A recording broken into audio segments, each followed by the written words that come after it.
문재인 정부 아마 탄핵 오히려 우리가 핵무기를 가졌으면 좋겠습니다. 네, 정권입니다. 네, 양팀입니다. 문재인 정부가 지금까지 한 정책에 대해서 왜 할배들이 이렇게 열광하면서 입에 거품을 물고 욕을 하는지 네. 이 얘기를 지금 좀 청년들이 보기엔 참 그럴 거예요. 왜냐면 지금 60대 이상 할아버지들 모이면 막 문재인 어쩌고 네. 뭐 나라 팔아먹는다 그러고 막 이제 네. 그러고 있는데 네. 진짜 팔아먹는 건지도 잘 모르겠고요. 젊은 친구들 같은 경우는 너무 오버하는 거 아니냐 네. 이렇게 생각할 수도 있을 것 같은데 그냥 우리 객관적인 입장에서 한번 얘기를 해보시자고요. 일단 뭐 탈원전, 네. 대북정책, 그 소주성, 우리 소주성장, 네. 그냥 대일관계 정도를 한번 나눠보고 싶은데 지금까지 네. 한 거, 네. 앞으로 할 거 말고 일단 뭐 탈원전은 상당히 좀 중요시 여겼잖아요. 네, 맞습니다. 탈원전이라는 것이 결국 좋은 말로는 후쿠시마 사태처럼 뭐 이거 원자력 터지면 큰일 나니까 네. 미리 좀 준비를 해가지고 뭐 태양광이라든지 또는 풍력 같은 걸로 이제 대체를 하자 이 얘기인데 네. 참 어떻게 보면 아름다운 얘기잖아요. 이론적으로는. 맞습니다. 현실은 어떻습니까? 탈원전이라는 게 원자력 에너지 대신에 방금 말씀하신 그런 대체 에너지 이런 걸로 대체 이제 새로운 에너지 원으로 바꾼다는 건데 이 부분이 현실적으로 어렵죠. 이제 일본 같은 경우는 동일본 대지진 때 해일이 터지고 해일에 의해서 충격을 후쿠시마 원전들이 충격을 받으면서 그런 사고가 터졌는데 우리나라 같은 경우에는 상대적으로 그 가능성도 낮긴 한데 그래서 탈원전에서 만약에 그런 재생에너지로 바꿀 거라고 하면은 확실히 교체가 돼야 될 것인데 현재 그게 쉽지가 않죠. 제일 크게 내서 이렇게 태양광하고 풍력에너지인데 공간 문제도 있지만 실제로 설치해보면 그렇게 친환경적이지 않거든요. 제가 있을 때도 그런 민원이나 이런 게 환경비서관실 통해서 올라왔는데 실제로 가보면은 그 빙빙빙 도는 소리가 되게 크고 소음 문제. 소리가 굉장히 큰데 그게 그냥 우리가 생각하는 뭐 선풍기나 바람개비 소리가 아니고 하여튼 그 제가 지금 어떻게 입으로 표현하기가 힘들긴 한데 되게 오묘하게 기계의 그런 굉장히 거슬리는 소리 있잖아요. 사람이 평소 들어보지 못한 기계 소리가 나오기 때문에 엄청 크잖아요. 그게 실제로 가보면은 그 문제 때문에 사실 친환경이라고 하면은 주위에 이제 농가에서는 우리 소랑 돼지들이 다 사산하고 애들이 스트레스를 주는다 이 민원이 올라오거든요. 그래서 환경부에서 뭐하냐 이래가지고 그것 때문에 그래서 우리가 도심 지역은 뭐 말할 것도 없고 주변에서 농가 근처 안 되고 이제 섬이나 뭐 이런 데하기 때문에 풍력에너지는 사실상 불가능하다고 봐야 될 것 같고요. 처음 듣는 얘기인데 사실 그거 네. 그 소리를 유튜브에서 한번 풍력에너지 소리나 뭐 풍력 그 발전기 그 소리를 들어보면은 생각보다 굉장히 거대하고 우리는 멀리서 이렇게 바람개비가처럼 있는 풍차 있는 처럼 모습만 보죠. 근데 가까이서 찍은 걸 보면 생각보다 굉장히 거대하고 소리가 이 표현을 어떻게 해야 될까 이게 들어보지 못한 소리라서 제가 입으로 표현하기 힘들긴 한데 하여튼 되게 거슬려요. 들어보셨어요? 네. 그래서 주위에서 사람들이 살긴 아니면 농가들이 하기가 힘듭니다. 근데 그거에 뭐 소리가 이제 예를 들면 원전이 터졌을 때 피하고 네. 비교할 수가 없는 비교가 거죠. 안 되죠. 비교가 안 되는 얘기인데 네. 근데 뭐 물론 뭐 그 얘기도 맞습니다만 우리나라에서 뭐 쓰나미가 일어날 일은 거의 없는데 뭐 그럴 가능성 없는데 왜 하느냐 이거보다는 오히려 이제 원전이 가지고 있는 효율 그러니까 우리가 이제 원전 기술도 상당히 좀 세계 최고고 그럼요. 그리고 아직도 전 세계적으로 원전을 가동하고 있지 않습니까? 뭐 우리나라 뭐 소위 얘기해서 이제 기름 한 방울 안 나는 나라인데 뭐 기름을 쓰지 않고 싸게 전기를 사용할 수 있고 또 지금 보니까 뭐 한전 같은 데는 뭐 몇천억 대 흑자였다가 지금 바로 엄청 뭐 몇 조 단위의 적자를 내고 있는데 뭐 세금 문제라든지 그러니까 전환하는 건 좋은데 문제는 그걸 다 국민 돈으로 메꿔야 되는 거잖아요. 뭐 이게 저는 뭐 그렇습니다. 결국 숫자의 문제인데 이거 뭐 풍력도 좋고 뭐 다 좋다 이거죠. 근데 결국은 이제 각 가가구에서 세금을 내 가지고 원전할래 아니면 풍력할래 하려고 할 때 자기 호주머니에서 돈 주면서 풍력하겠습니다 할 사람들이 있을까요? 탈원전이 좋네 나쁜 애가 문제가 아니라 국민들이 이제 전기세를 내면서 풍력을 하면 되잖아요. 근데 지금 뭐 한전이 계속 적자를 보고 이거 그 돈을 결국은 한전 적자 보는 걸 결국 또 국민 세금으로 메꿀 거 아닙니까? 그럼 뭐 그게 그건데 그러면 차라리 국민 전기세를 내가지고 올리면 난리 날 거 아니에요. 우리가 엄연히 공식적으로 전기 요금임에도 불구하고 방금 전기세라는 표현을 썼고 그게 틀린 표현이 아니고 오히려 전기세라는 표현을 훨씬 많이 쓰는 게 이게 세금으로 이식한단 말이에요. 전기세 세금이죠. 세금으로 이식하는 거는 조세 제한은 우리나라가 높은데 조세 제한을 가지고서 혹시라도 터질지 모르는 우리나라에서는 단 한 번도 터지지 않았고 기술적으로 이제 기술자들에 의하면 과학자들에 의하면 앞으로도 터질 가능성은 매우 낮은 걸 대비해서 전기세 당신의 세금을 올리겠습니다 라고 얘기했을 때 오케이 할 수 있을까? 이게 1년에 한 번 내는 세금도 사람들이 안 좋아하는데 연말정산 때 우리 10만원 도로 뱉어내야 된다고 하면 싫어하잖아요. 그러니까 지금 근데 이게 매달 내는 세금을 올릴 수 있을까? 굉장히 어려운 얘기죠. 그러니까 저는 그 우리가 탈원 원전을 왜 만들었는지에 대한 생각을 먼저 해봤으면 좋겠는 게 사실은 뭐 이전 우리 과거 정부 때 그 원전을 왜 만들었을까 하면 공공이 생각해보면 값싼 전기를 만들 수 있었기 때문에 만들었지 않습니까? 값싼 전기는 또 왜 만들었을까? 국민들한테 부담을 적게 하기 위해서 우리가 사실은 전기를 사이를 좀 내리기 위해서 예를 들면 뭐 선풍기도 돌려야 되고 냉장고도 써야 되고 또 공장도 돌아가야 되고 이렇게 하면 뭐 공장 돌리는 사람들도 국민이고 뭐 어쨌든 값싼 전기를 만들어서 그걸 가지고 뭐 그 전기세 낼 돈으로 사실 밥도 사 먹고 뭐 술도 사 먹고 뭐 이래야 되는데 이거를 만약에 비싼 전기로 바꿔버리면은 원래 했던 의도하고 완전히 다른 걸로 가는 거거든요. 우리가 돈을 내는 비용보다 건강, 안전이 더 높다라고 한다면 뭐 할 말은 없는데 그러면 국민들이 돈을 내면 되는 거예요. 근데 이제 돈은 안 내고 돈은 누가 내는지 모르고 어쨌든 돈이 국민들이 내는 건데 마치 아무도 안 내는 것처럼 이렇게 되는 것이 저는 좀 이상한 거죠. 그래서 이것 때문에 뭐 한전이 흑자에서 적자로 돌아선 거는 이제 현재 주식시장에 거래되고 있는 시장에 너무나도 명백하게 나오는 사실이고 어쨌든 주식회사로 돼 있으면은 그게 누군가 메꿔야 되는데 수익이 나야 되는 거예요. 기업 회사를 망하게 할 수는 없잖아요. 한전인데 국가기관 사업인데 그러면은 결국 국가에서 이제 뭐 산자부 통해 가지고 이런 것들을 보조를 해줄 수밖에 없는데 그것들은 다 세금에서 나온다라는 거죠. 대북 정책 지금 뭐 간단하게 말씀드리면 북미 대화 이걸 지금 어떻게 보면 이끌어내겠다는 거잖아요. 북미 대화를 이끌어내서 결국 평화협정을 맺어가지고 북한과 미국이 평화협정을 맺어서 결국은 비핵화를 선언하게 만들고 비핵화 선언하게 해서 이제 한반도에 핵이 없는 나라로 가겠다 뭐 이런 얘기인데 이게 지금 사실 제가 봤을 때는 일단 북한이 핵을 포기할 가능성이 있느냐 지금 전 세계적으로 봤을 때 핵을 가진 나라가 스스로 포기하는 국가가 있습니까? 없었죠. 단 한 국가도 없었죠. 단 한 국가도 없죠. 마치 이런 거죠. 강남에서 아파트를 하나 샀어요. 그 강남에 아파트를 파는 사람이 있습니까? 예를 들어 그러니까 뭐 돈을 차익을 내서 팔긴 하지만 스스로 예를 들면 그걸 내놓는 사람이 있어요. 절대 없죠. 없죠. 왜? 천신만고 끝에 만들었기 때문에. 그럼요. 그러니까 결국은 이제 핵도 마찬가지인데 천신만고 끝에 만든 핵을 도대체 얼마에 팔겠습니까? 솔직히 판다고 하면 그 돈을 누가 줄까요? 결국은 대한민국이 주는 거죠. 그러면 그 돈은 누가 낼까요? 국민들이 내는 거죠. 결국 대북 정책에서 북한과 미국이 평화협정을 맺어가지고 북한이 핵을 포기한다고 하면 결국은 핵을 포기한 대가를 결국 누가 내야 될까? 국민이 내는 건데. 그만한 대가를 치른다고 했을 때 오케이를 누가 할 것인가? 뭐 미국이 자기한테 위협이 된다고 하지만 뭐 한미 뭐 방위 분담금 봐도 아시겠지만 결국 돈을 써야 되는 거는 한국이 써야 되고 한국이 써야 돼요? 뭐 미국이 생각했을 때 트럼프가 주판을 튕겨봤을 때 그거를 하기 위해서 미국 국민의 세금을 준다? 있을 수 없는 일이겠죠. 지금 트럼프 하는 거 봐서는요 씨도 안 먹힌 소리입니다. 그럼 씨도 안 먹게 생겼는데 그러면은 결국 가장 붙어있는 가장 붙어있는 우리나라가 내야 되는데 과거 이제 캐더가처럼 해서 경수로 원자로 했을 때도 우리나라가 돈을 많이 냈죠. 냈음에도 불구하고 그게 지금 현재까지 결과가 안 좋지 않습니까? 그동안에 뭐 햇볕 정책 했던 것들 개성공단 이런 것들에 있어서 결과가 좋지 않은데 또 북한 입장에서는 어쨌든 아까 말씀하신 대로 정말 오랜 기간 힘들어서 김일성 장군님의 그런 유산 아닙니까? 최고의 유산인데 그걸 할아버지 것을 포기한다? 그러면 내부 또 반발은 어쩌겠어요. 북한도 그런 사정이 있는데 그러면 어마어마한 돈과 어마어마한 체제 안정에 대한 보장이 있어야지 그걸 포기하지. 우리가 사이좋게 잘 지내고 우리가 공격 안 할 거야. 그러니까 북한 평화협정 맺고 핵을 버려라. 우리 바로 앞에서 탈원전 얘기했잖아요. 원자력 발전소도 불안해하면서 북한 핵은 얼마나 불안하겠어요. 근데 북한 입장에서 그걸 또 버리려면 또 얼마나 불안하겠어요. 현실적으로 그런 점에서 봤을 때 대북 정책이 성공하기가 매우 어렵죠. 그러니까 어떻게 보면 인간의 본성, 말하자면 이제 국가가 이제 존립하려면은 그런 수단이 있어야 되지 않습니까? 그걸 북한은 이제 핵으로 보고 있는 거고, 핵을 포기하는 순간 존재감은 이제 없어지는 거죠. 그리고 이제 그 존재감을 메울 만큼의 돈을 내놓든지. 근데 그 돈은 결국 우리가 내야 되는 거죠. 사실 이론적으로 보면은 뭐 평화는 평화인데, 그 평화는 결국 돈을 주고 사야 되는 평화잖아요.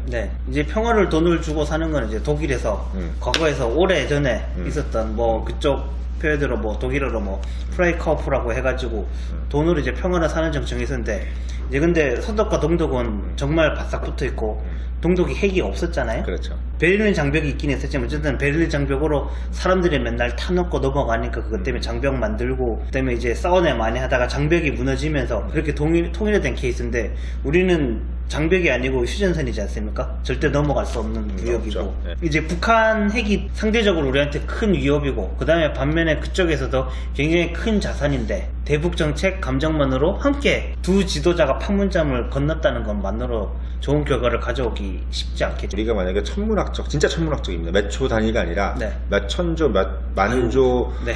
돈을 들여가지고 북한의 비핵화를 만들어내는 것보다 네. 오히려 우리가 핵무기를 가졌으면 좋겠습니다. 아, 그러면 오히려 훨씬 더 네. 핵 억지력이 높아지겠죠. 네. 그리고 훨씬 더 싼 금액의 핵을 가지겠죠. 그러니까 네. 우리가 그만큼의 돈을 낸다고 한다는 것은 4천만, 5천만 국민이 1인당 뭐 돈을 뭐 얼마나 내야 될지 몰라요. 네. 뭐 있는 집을 다 팔아야 될지도 모릅니다. 그걸 다 내서 아마 국민투표에 붙이면 아마 제가 봤을 때 그 돈 내라 그러면 문재인 정부 아마 탄핵. 그것도 핵인가요, 그러면? 그건 핵이네요. 그러니까 네. 촛불 시위가 일어나지 않겠나. 그러니까 네. 저는 돈 내라 그러면 바로 촛불 시위 일어날 것 같아요. 네. 핵무기 없앨 테니까 돈을 1인당 뭐 2억씩만 내라. 네. 아유, 2억. 네. 아마 그러면 아마 저 그냥 정권 바꾸겠습니다. 죄송합니다. 네. 이렇게 얘기가 나올 네. 수도 있고. 네. 뭐 이제 현실적으로 우리나라가 핵을 만들 수 있는가 이런 걸 떠나서 핵을 만든다고 하면은 상호 확증 파괴 뭐 이런 거라서 뭐 매드라고 하죠. 해서 서로 이제 핵을 가지면은 사실 더 누구 보면 더 불안할 수 있지만 서로 이제 핵을 쓸 수 없는 상태가 되니까 그렇죠. 서로 이렇게 약간 완전히 불안한 평화가 되는 셈인데 이게 사실은 재밌는 게 미국이라는 나라가 사실 미국이 지금 총기가 소지가 허용이 되잖아요. 네. 미국이 소지가 허용되는 이유는 뭐냐면 서로가 총이 없을 때보다 서로가 총이 있을 때가 더 안전하다는 논리거든요. 소부 시대부터 올라왔고 네, 서로가 총이 없는데 누가 몰래 하나 가져왔으면 다 죽는 거 아니에요? 이 그렇죠. 얘기예요. 네. 그러니까 총이 나도 없고 얘도 없지만 제3자가 있을 수도 있잖아. 네. 이런 논리 때문에 우리가 이제 총기를 소지를 허용하는 게 미국이란 나라인데 미국의 그 논리라면 남한도 핵이 있어야 되는 게 논리거든요. 그렇죠. 왜? 그게 가장 안전한 거예요. 예를 들면 북한이 만약에 없었다고 했는데 진짜 없었는지 있는지 어떻게 알아? 근데 지금은 있는 게 확실하단 말이죠. 네. 대북 정책 제가 봤을 때는 결국은 돈 문제다 이렇게 네. 얘기를 하고 싶고 소주성 네. 뭐 이러면 소주 이제 끝나고 나면 소주 한잔 하겠지만 네. 예, 소득 주도 성장 뭐 결국은 이제 최저임금 문제인데 네. 지금 뭐 어떻습니까? 뭐 실패한 거죠 그냥. 뭐 이제 대통령 업무보고를 봐도 그렇고 대통령 신년 인사 때도 그렇지만 소주성이라는 단어 자체가 사라졌죠. 뭐 스스로 사실상 실패했다고 일단 봐야겠죠. 이게 뭐 논리적으로 봤을 때도 그렇죠. 기업에서 보면 딱 명확합니다. 최저임금이 올라가고 그리고 이제 52시간 주 네. 이걸 하다 보니까 뭐가 일어나냐면 원래의 취지는 밑에 사람들의 급여를 좀 올리고 네. 그리고 이제 시간을 나눠서 한 사람을 더 고용하자 이런 개념인데 사실은 참 이론적인 얘기예요.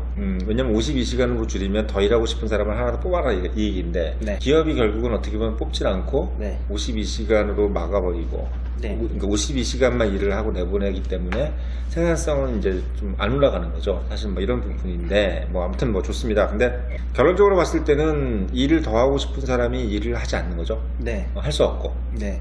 또 이제 최저임금이라는 것 때문에 사실은 나는 그것보다 좀 더 적은 돈으로도 얼마든지 좀 취직하고 싶은 사람들도 있을 거고 그리고 아시겠지만 저도 이제 그 뭐 이 회사에서 이렇게 보면은 급여들이 뭐 대기업 초임 급여가 장난이 아니에요. 네. 보통 뭐 300만 원, 400만 원입니다. 근데 저는 그런 생각이 들어요. 대기업 초임임금이 높은 건 좋은데 만약에 저게 저렇게 높지 않고 조금 만약에 예를 들면 나는 300만 원 안 받고 200만 원 받고도 삼성 들어가고 싶어 하는 사람들이 있을 거거든요. 네. 그렇잖아요. 네. 예를 들자면 그런 사람들이 만약에 있다면 더 뽑을 수 있는 거 아닌가. 네. 근데 굳이 우리가 무슨 캡을 달아놓고 최저임금이라는 뭐 논리하고 좀 벗어난 얘기지만 네. 그런 걸 만약에 캡을 달아놓으면 기업은 뽑고 싶어도 못 뽑는 거 아닐까 이런 생각이 듭니다. 일종의 샐러리 캡이라고 봐야 될까요? 그러면 샐러리 캡이 이제 미국 NBA나 뭐 NBA에서만 되는 거라고 생각을 했었는데 이제 아까 말씀드린 대로 이제 대통령 신년 인사나 아니면은 업무보고에 있어서 소득 주도 성장이라는 단어 자체가 사라졌고 이게 결국 효과가 불러올 것이라고 말씀하시는 분께서는 중국 대사로 가셨고 이게 딱 숫자로 나오지 않습니까? 결과가 이제 기업에서는 직접 하시잖아요. 근데 이제 386 비롯해서 대통령께서는 실물 경제를 사실 접해보는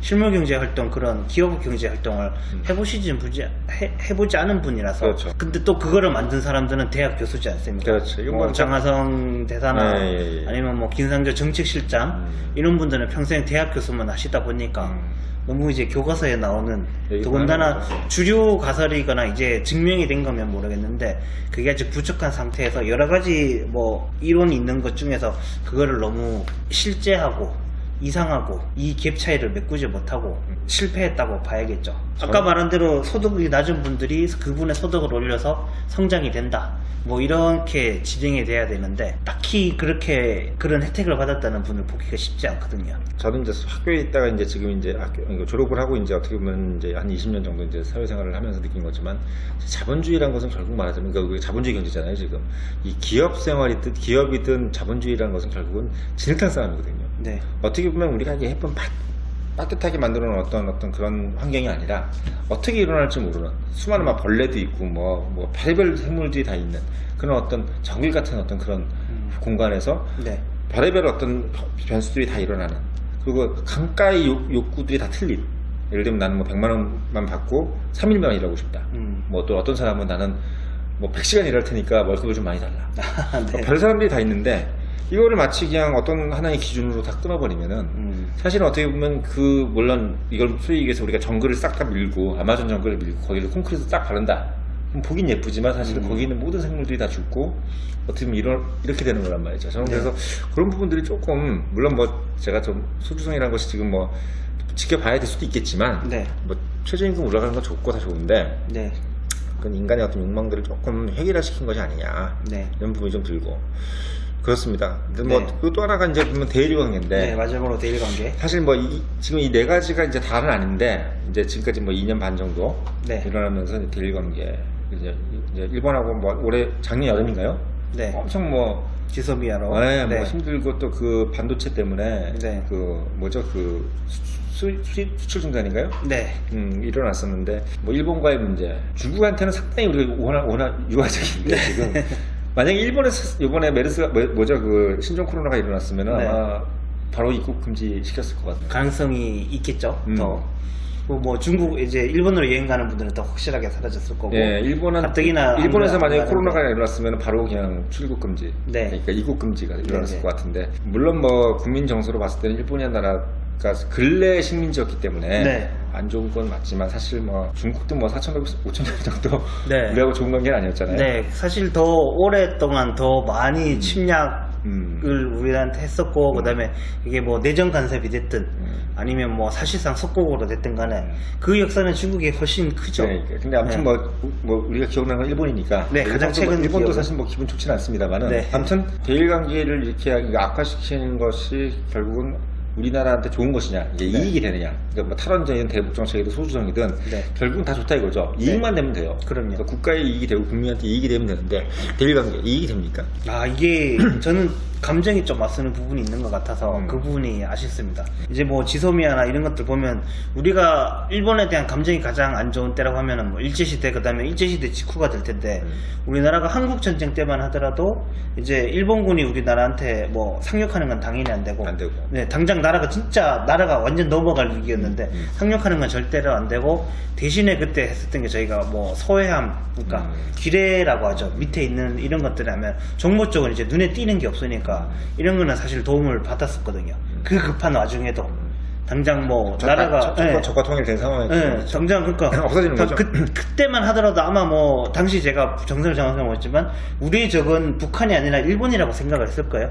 그때만 해도 한국 전쟁 이전만 하더라도 우리나라고 북한이 이제 38선 시절에는 이제 선만 그어져 있어서 그냥 왔다 갔다 하는 사람들 뭐 그랬다고 있었거든요. 얘기하더라고요. 옛날 사진을 보면 그냥 38 써놓고 선 그어놓고 왔다 갔다 했는데 전쟁이 터지면서 이제 휴전선이 완전히 공고화된 거니까. 근데 그때도 이제 도움을 받았었고, 그 외에도 우리가 나라가 여러 가지로 이제 정보 관련해서는 지소미아가 됐든 어떤 정보 협정이 됐든 그런 형태로 도움을 많이 받았었는데 서로 도움을 주기도 하고 했었는데 그게 사라지면서 사실 그게 아쉬움이 되죠. 북한이 미사일 이제 실험을 하면은 이제 지구 자전에 의해서 동해로 미사일을 무조건 쏠 수밖에 없거든요. 동해 방향으로. 그러면 동해 방향으로 넘어가면은 일본으로 서해로 쓰면은 중국이 있기도 하고, 그다음에 이제 자전 방향에 반대가 되잖아요. 바로 떨어지겠네요. 그렇죠. 중국 떨어지면 난리 나는 거죠, 정말로. 네. 그야말로 형제 국가인데 그쪽 입장에서. 더군다나 이제 자전 방향과 반대기 때문에 에너지 손실이 커가지고 거의 모든 나라가 다 섬 해변 구역에서 동해로 쓴단 말이에요, 동쪽으로. 그렇지. 네. 그래서 그런 부분을 했을 때 넘어가면은 일본이 우리나라보다 훨씬 길잖아요. 아니, 훨씬 가깝기도 하고 그다음에 이제 지구는 둥그니까 이제 레이더파가 직선으로 가는데 지구는 둥그니까 지평선을 넘어서 탐지가 안 되니까 일본에서 탐지한 것을 우리에게 주고 우리도 미리 탐지한 것을 주고 이런 것들은 확인할 수 있는데 그런 것들이 사라지게 되는 거죠. 사실 뭐 이게 지금 이제 참 국민 감정과 현실의 어떤 그 괴리인데 또 현실적으로는 도움을 받을 건 받아야 되는 그런 입장. 특히 경제 같은 경우는 뭐 반도체를 사실 우리가 다 만드는 것이 아니라 또 일부 부품들, 핵심 부품들을 일본에 수입을 해야 되는 거죠. 그게 다 우리가 만들 수 없어서 못 만드는 게 아니라 경제적인 문제인 거죠. 그러니까 우리가 예를 들면 그걸 만들면 단가가 올라가기 때문에 예를 들면 반도체라는 것이 뭐 단가가 어떤 경쟁이기 때문에 우리가 대만 업체하고 경쟁을 해야 되고 경쟁하는 일본도 마찬가지겠죠. 독일도 있고 막 경쟁해야 되는데 우리가 예를 들면 이걸 뭐 자체적으로 만들기 위해서가 단가가 올라간다 그러면 안 팔리는 거 아니겠어요? 사실 그런 부분을 봤을 때는 국제 분업이 이게 상당히 좀 중요하고 우리가 뭐 일본한테 수입을 했다 그래서 일본을 뭐 이뻐서 수입하는 게 아니라 우리한테 도움이 되고자 수입을 하는 것이고 또 정보 협정도 결국은 뭐 일본을 위해서 하는 게 아니라 우리를 위해서 하는 거잖아요. 그런 부분에서 봤을 때는 약간 좀 애들 같은 그러니까 뭐 감정으로 나 삐졌어 하면서 이렇게 싸우는 문제가 생기니까 오늘 이제 삐져서 싸우면은 정말 나한테 도움이 되는 걸 해야 되는데 애들끼리 싸웠을 때 숙제를 까먹었거나 숙제 내용을 알아야 되는데 걔밖에 물을 사람이 없어. 그러면 물어봐야 되는 게 맞잖아요. 근데 그런 부분에 있어서 우리가 경제적으로 실리적인 부분을 취해야 될 부분을 취하고 감정적으로 할 부분은 이제 조금 약간 거리를 띄워서 따로 해야 될 텐데 우리가 뭐 감정적으로 뭐 국민들은 심지어는 뭐 롯데도 일본 기업이니까 뭐 불매운동하자 롯데 가지 말자라고 뭐 이런 얘기를 하는데 대통령께서 천문이라는 영화를 보고 이 영화를 국민들이 꼭 봤으면 좋겠다 이런 워딩을 했는데 천문이라는 영화가 롯데에서 투자하고 롯데시네마에서 배급을 하고 그걸 롯데시네마에서 보셨어요 직접. 그때도 이제 코로나 바이러스가 있었을 때였거든요. 그때 이제 초기이긴 했었지만 이거를 초기 대응 실패 이걸 넣었어야 됐나 하여튼 신경국 회장 돌아가셨을 때 이제 대통령명으로 조화도 보내셨고 그럼 이제 국내 기업이라고 생각하고 좋은 영화가 있으면 재밌게 보고 즐겁게 즐기면 되는데 그거를 일본 기업이라고 하면서 롯데도 공격하고 그 다음에 뭐 일본 기업 본토 기업은 말할 것도 없고 이런 것들을 하면서 우리가 경제적인 실리를 버리지 않나. 필요할 때 일본도 써야 되거든요. 우리나라가 IMF 했을 때 YS가 일본 놈들의 보류장머리를 고쳐주겠다라고 말을 했는데 막상 IMF 때 우리한테 외화를 빌려달라 라고 했는데 거절당했죠. 그래서 이제 우리나라가 큰 고통을 겪지 않았습니까? 그때 이제 DJ 이제 김대중 대통령이 어떻게 했습니까? 일본을 천황이라고 부르고 일본 문화를 개방하겠다. 실리적이에요. DJ가. 현재 시점으로 보면 완전 친일파인데 이거는 그야말로 DJ가 경륜이 있으신 거죠. 그렇죠. 나이가 이제 경륜이 있는 거예요. 일본하고 이제 우리나라가 IMF로 고생하는 걸 봤으니까 얘네들하고 사실 천황이라고 부르면은 우리가 경제적으로 손해보는 건 없고 그냥 걔네들 기분 좋게 하고 우리가 경제적 실리 얻으면 되거든요. 이게 뭐 자존심의 문제가 아니고 천황은 이제 고유명사니까 천황이라고 부르고 그 다음에 월드컵 때 가서 인사를 하고 그렇게 했을 때 사이가 좋아졌을 때 사이가 좋아지면 경제적으로 도움을 얻을 수 있다. 다다음 대통령 이명호 대통령 때 리먼 브러더스면 그 제2의 IMF가 올 위기에 처했을 때 일본하고 협상을 해가지고 한일 스와프를 만들었죠. 서로 이제 돈을 쉽게 말해서 돈을 상호 꾸어줄 수 있는 그런 시스템을 만들어가지고 리먼 브러더스 때 우리나라가 전 세계 OECD 국가 중에서 경제 성장률이 2번째로 높았나요? 굉장히 잘 극복을 상당히 했습니다. 신속하게 이제 빠져나갔죠. 네, 맞습니다. 위기를. 근데 지금 감정적으로 이 상황에서 우리가 통화사업 한 번 더 하자라고 하면은 저기서 쉽사리 오케이 할까? 지금 통화사업화가 끝난지 확실히 확인은 해봐야 되겠지만 그런 부분을 생각하면 우리가 아쉬운 부분이 있다라는 거죠. 그래서 저는 이게 뭐 이번에 반도체도 이제 뭐 자체적으로 개발한 것이 돼가지고 뭐 결국은 한국이 뭐 더 이익을 봤다. 뭐 이렇게 얘기하는데 세상에 몇 개월 지났습니까 우리 그 8월 때부터 지금까지 이제 한 7개월 지났는데 뭐 반년 만에 이루어질 것이 그게 뭐 갑자기 이루어질 것이면 왜 안 이루어졌겠어요. 근데 제가 봤을 때는 우리가 뭐 물론 그런 계기가 있는 건 좋은데 어떤 뭐 슬로건 예를 들면 우리가 뭘 하자 타도하자 그리고 뭐 뭔가를 뭐 배척하자 이런 얘기들은 저는 솔직히 말씀드리면 그 기업이나 이런 데서 상당히 좀 위험한 얘기들이거든요. 위험하죠. 모든 것은 다 이게 자연스럽게 이루어져야 되는 부분들이고 그리고 우리가 만약에 우리께 만들어지는 게 단가가 좋으면요 알아서 만들어요. 우리나라 사람들이 얼마나 이 돈에 민감합니까? 지금 뭐 강남에 아파트 사겠다고 난리인데 그게 왜 그러겠어요? 돈이 이제 1원이나 2원이라도 가면은 그냥 그게 따라가는 게 시장이에요. 말하자면 그 반도체도 만약에 우리가 만드는 게 나으면 알아서 그렇게 만듭니다. 했겠죠. 밤을 새고 만들 겁니다. 밤을 새고. 그래서 그런 부분들 지금은 제가 봤을 때 그걸 막 애국심까지 들고 갈 필요는 없을 것 같고 결국은 저는 이렇게 생각이 됩니다. 뭐 대일 관계 뭐 다 마찬가지겠지만 우리가 강해지면 알아서 해결되는 문제들, 그러니까 알아서 한국이 강해지면 해결되는 문제를 나 강해 라고 얘기를 할 필요가 있느냐.